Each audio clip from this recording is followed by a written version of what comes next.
Isabel. The Straits of Florida. Somewhere north of Cuba. 1994. One day from home. Senor Castillo was in charge of the boat. No one had voted or named him captain, but he had built the boat after all, and he was the one at the rudder, steering it, so that put him in charge. He didn't look happy about it, though. He kept frowning at the motor and the rudder like there was something wrong. But besides a quick patch job of stuffing a sock into the bullet hole, everything was good. The lights of Havana had faded to a speck on the horizon behind them, and they had left all the other boats behind. Isabel clung to the wooden bench she sat on, squeezed in between Ivan and her grandfather. Their boat was barely big enough for 7 people, and with Luis and his girlfriend, they were practically sitting on top of each other. "I think it's time we met the other person on board with us," Isabel's grandfather said. Isabel thought he meant Luis's girlfriend, but instead he pushed some of the sacks of food and jugs of water out of the way and pointed to the bottom of the boat. Staring back up at them was the huge face of Fidel Castro. Luis's girlfriend gasped and then suddenly exploded with laughter. Soon all of them were laughing with her. Isabel laughed so hard her stomach hurt. Even grumpy Senor Castillo chuckled. "I needed something big and thick for the bottom of the boat," he said. "And seeing as there were so many signs around with El Presidente's head on them..." It was true. Castro's face was everywhere in Cuba. On billboards, on taxis, in picture frames on schoolroom walls, painted on the sides of buildings. Underneath this painting were the words, "Fight against the impossible and win." "Well, Fidel is thick-headed," Luis said. Isabel put her hands to her mouth, but couldn't help laughing again with everyone else. You weren't allowed to say things like that in Cuba. But they weren't in Cuba anymore, were they? "Do you know what the greatest achievements of the Cuban Revolution are?" Isabel's father asked. "Education, public health, and sports," they all said together. It was a constant refrain in Castro's lengthy speeches. "And do you know what the greatest failures are?" he asked. "Breakfast, lunch, and dinner," the adults answered back, as though they'd heard that one many times before, too. Isabel smiled. That prompted someone to break out food and drinks, even though it was late. Isabel sipped from a bottle of soda. "How long will it take to get to Florida?" she asked. Senor Castillo shrugged. "By tomorrow night, maybe. Tomorrow morning we'll have the sun to guide us." "All that matters now is we get as far away from Cuba as we can," said Luis's girlfriend. "And what is your name, pretty one?" Lito asked her. "Amara," she said. She was very pretty, even in her blue police uniform. She had flawless olive skin, long black hair, and full red lips. No, no, no," Lito said. He fanned his face. "Your name must be Summer, because you're making me sweat." The girl smiled, but Isabel's mother slapped Lito on the leg. "Papi, stop it. You're old enough to be her grandfather." Lito just took that as a challenge. He put his hands over his heart. "I wish I was your favorite song," he told Amara, "so I could be on your lips forever. If your eyes were the sea, I would drown in them." Lito was giving her piropos, the flirtatious compliments Cuban men said to women on the street. Not everyone did it anymore, but to Lito it was like an art form. Amara laughed, and Luis smiled. "Maybe we shouldn't talk about drowning," Papi said, clutching to the side of the boat as they chopped into a wave. "What do you think the States will be like?" Isabel's mother asked everyone. Isabel had to stop and think about that. What would the United States be like? She hadn't had much time to even imagine it. "Shelves full of food at the store," Senora Castillo said. Being able to travel anywhere we want, anytime we want, said Amara. I want to be able to choose who I vote for, Luis said. I want to play baseball for the New York Yankees, Ivan said. I want you to go to college first, his mother told him. I want to watch American television, Ivan said. The Simpsons. I'm going to open my own law office, Senora Castillo said. Isabel listened as everyone listed more and more things they were looking forward to in the States. Clothes, food, sports, movies, travel, school, opportunity. It all sounded so wonderful. But when it came down to it, all Isabel really wanted was a place where she and her family could be together and happy. What do you think El Norte will be like, Papi? Isabel asked. Her father looked surprised at the question. No more ministry of telling people what to think or else, he said. No more getting thrown in jail for disagreeing with the government. But what do you want to do when you get there? Senor Castillo asked. He hesitated while everyone stared at him, his eyes searching Castro's face on the bottom of the boat, as though there were answers hidden there. Be free, Papi said finally. Let's have a song, Lito said. Chavela, play us a song on your trumpet. Isabel's chest tightened. She'd told her parents what she'd done, but not Lito. She knew he would never have let her do it. I traded my trumpet, she confessed, for the gasoline. Her grandfather was shocked. But that trumpet was everything to you. No, not everything, Isabel thought. It wasn't my mother and father, and you, Lito. I'll get another one in the States, she said. Lito shook his head. Here, let's have a song anyway. He began singing a salsa song and tapping out the rhythm on the side of the metal boat. Soon the whole boat was singing, and Lito stood and held out a hand to Amara, inviting her to dance. Papi, sit down. You'll fall out of the boat, Isabel's mother told him. I can't fall out of the boat, because I have already fallen for this princess of the sea, he said. Amara laughed and took his hand, and the two of them danced as best they could in the swaying boat. Mommy started counting clave by clapping, and Isabel frowned, trying to follow the beat. Still can't hear it, Chavela? Lito asked. Isabel closed her eyes and focused. She could almost hear it. Almost. And then the motor spluttered and died, and the music stopped. Mahmoud, Kilis, Turkey, 2015. 2 days from home.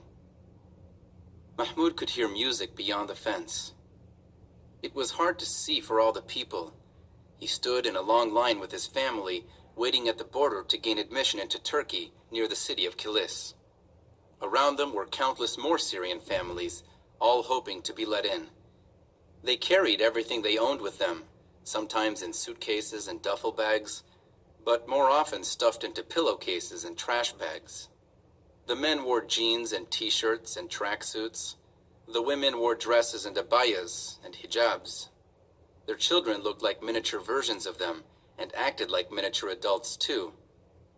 There was very little crying and whining, and none of the kids were playing. They had all walked too far and seen too much. After leaving the car behind, Mahmoud and his family had followed the map on their phone, skirting cities held by Daesh and the Syrian army and the rebels and the Kurds, as best they could. Google Maps told them it would be an 8-hour walk, and they split the journey up by sleeping in a field. It was hot out by day, but it got cold at night, and Mahmoud and his family had left all their extra clothes in the car in their haste to escape. The next morning, they had seen the people. Dozens of them. Hundreds. Refugees, just like Mahmoud and his family, who had left their homes in Syria and were walking north to Turkey, to safety.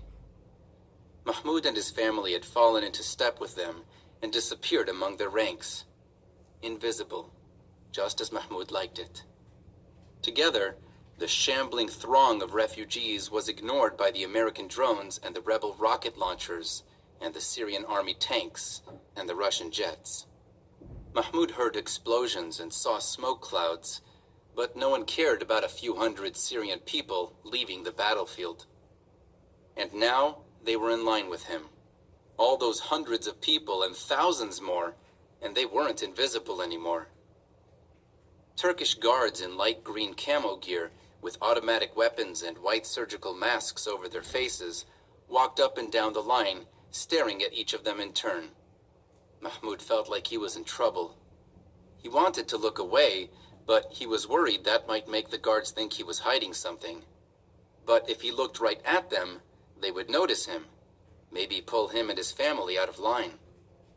Mahmoud stared straight ahead at his father's back instead. His father's shirt was stained at the armpits, and with a quick sniff of his own shirt, Mahmoud realized he stank too.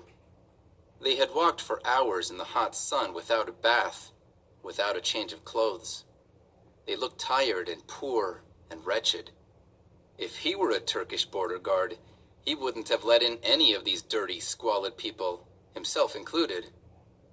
Mahmoud's father kept their papers tucked into his pants under his shirt, along with all of their money, the only other things they owned now, besides 2 phones and 2 chargers.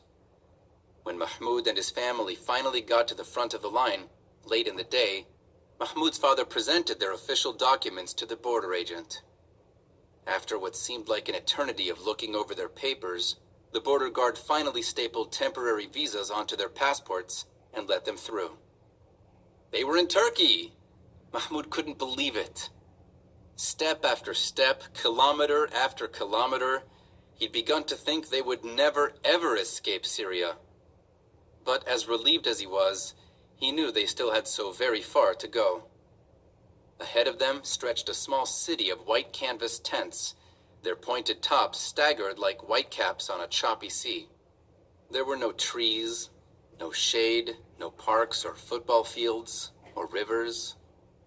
Just a sea of tents and a forest of electric poles and wires. "Hey, we're in luck," Mahmoud's dad joked. "The circus is in town." Mahmoud looked around. There was a main street in the camp, a wide lane where refugees had set up little shops, selling phone cards and camp stoves and clothes and things people had brought with them but no longer wanted or needed. It was like a giant rummage sale, and it seemed like everybody in the camp was there.